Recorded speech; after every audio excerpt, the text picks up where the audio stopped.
live થાય આવી રીતે અમુક વખત હવે વિડીયો રેકોર્ડિંગ કરતા એને લાઈવ આવતો લઈ જાય ખબર એટલે આણંદના અંદરમાં ટ્રક વાળા ચડાવી દે સાડીના વળગોળા પર નાચતા આવતા ધીમો તો હા નાચતા આવતા એડા જિંદગી જે રેકોર્ડ કોઈ જોવા હે નહીં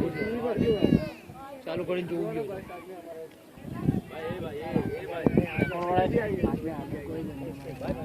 મેલા ફોટા ચડાવવા આવે ને ચડ્ડા વાળા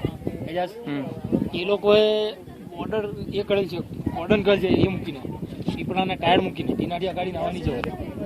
ત્યાં વળી તું જાય એટલે આટલા વળી પાણી આવે ટીનાડી અગાડી ત્યારથી નહીં જવાય ત્યાં પછી